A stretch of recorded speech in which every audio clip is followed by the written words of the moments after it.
But after the internship, I quit. I went back home. I kept doing my small gigs, but they weren't bringing as much money as I wanted. And now I'm out here.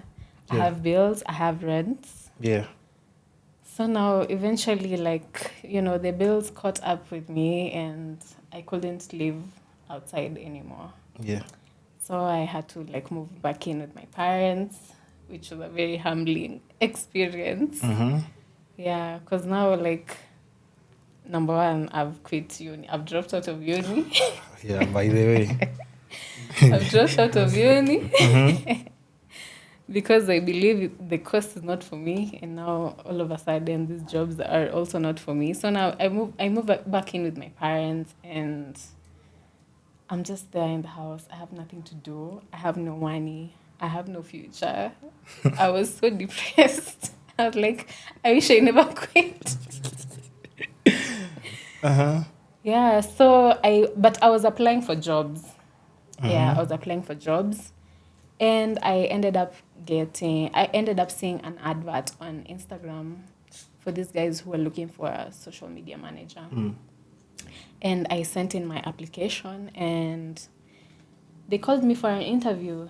And I even showed my mom. I was like, hey, look, I'm going to move out here soon. I'm going to move out. You're already telling her that. You're like, yo, me, I'm gone. Uh-huh. Yeah. So I went for the interview, and they were like, yeah, we can start working. But, the job was kind of, I don't know, it was kind of fishy because the advert said social media manager, but Yeah. at the interview, the requirements didn't match up to the job. Like there was job extra title. work or Yeah. too much extra work? Or? Yes. But I was like, you know what? I'd rather do this instead of staying at home. Yeah. Yeah. Mm-hmm. So I took the job. I was very happy, but little did I know this was the beginning of my tragedy and the reason I will never, ever, ever go back to a 9 to 5, ever. Please tell us more. How was the experience? It was horrible. I think I'm even getting PTSD. What? Wait, why? Why was it horrible though? What?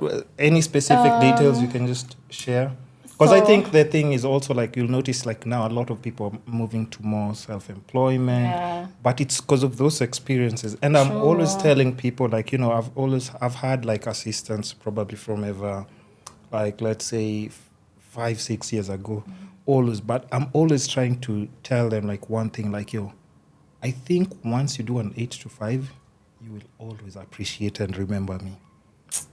Because, trust me, anybody who wakes up in the morning and clocks out in the evening, trust me, when you see people are not smiling in the evening, in the stage, they are going home, trust me, yo.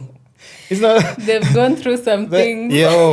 And they have to. You can only imagine if you have a family or situation that requires you to pay bills. Actually, yeah. And going back home maybe is not an option. Yeah.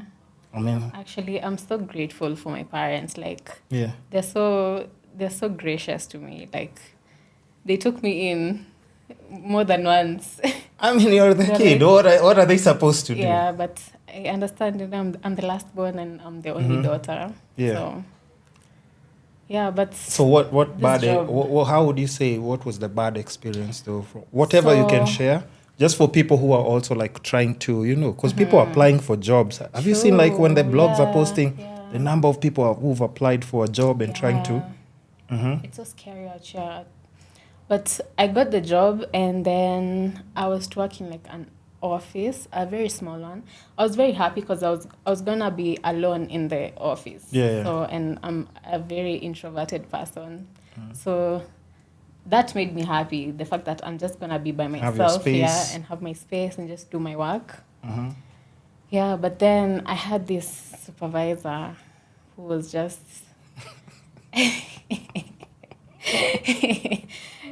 I don't know what I did to them. Yeah, so I got my training, and the person who trained me was actually the former social media manager. Okay. And they actually warned me about the supervisor. They were like, you know what? the supervisor is like this, so just, be cautious when you're dealing with him. Yeah. So like other workmates are telling you, or? Yeah. Okay. So it's like, he can't be that bad. Yeah. Relax. Yeah. Mm-hmm. Yeah, but it was very tough dealing with him. Like, he mistreated me so much. He used to speak to me like a child. Mm-hmm. And he used to give me extra work. He used to make me like clean the office and like clean the shelves. Mm-hmm. And he would eat and then leave the wrappings on the table and then ask me to like clean it up. No, but that's the thing. I'm always telling people, do an 8 to 5, and then you'll realize how you have people who are they were created by the devil, because there is no way this person came from a human being. People are like, evil in offices. I was just trying to figure out like, how do I deal with this person? I really want this job. Yeah. Because I really want the money and I want to move out of my parents' home. Yeah. Yeah, so I persevered until I couldn't anymore. And then I quit again. You quit again? I quit again.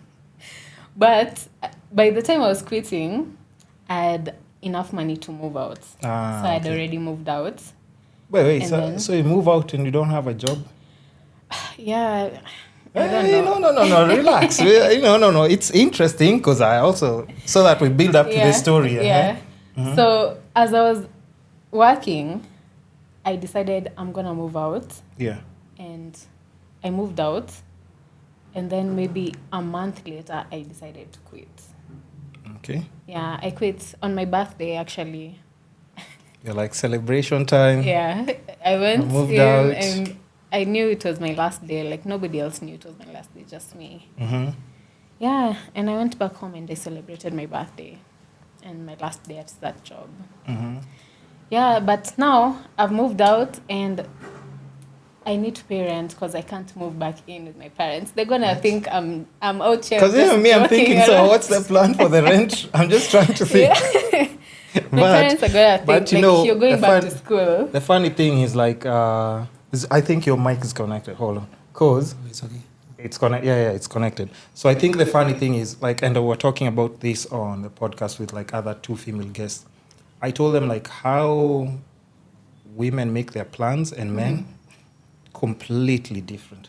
There is no way I'm leaving if I don't know how I'm supposed to pay rent. She's so courageous. How? Because, like, I'm just trying to think. That's why when she said I quit again, but I've moved out, I'm like, okay, so what's next? How are you supposed to pay rent? I knew I was gonna make it work, like. But how?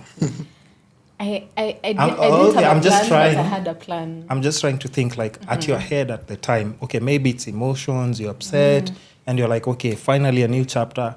And then, like, maybe caretaker. Are you thinking how the next time caretaker is coming, how you're going to talk to him? It was definitely, I won't even lie, it was driven by emotion. Like, there's no way I could go back to that and deal with that supervisor. Like, I couldn't do it anymore. Can you imagine, especially after you quit and then you go back and then it's like, okay, I think I made a mistake. First, if he was eating fries, he'll just do this to the table. He'll do this to the table. It's like, okay. Like, you know what to do. His hands. And here are my shoes as well. Give me some wet wipes. And that's it. He'll step on your neck even more. Yo, it's going to it's torture you. There's no way I was going back. So I was like, you know what? I'm going to figure this out. Yeah. Yeah, so I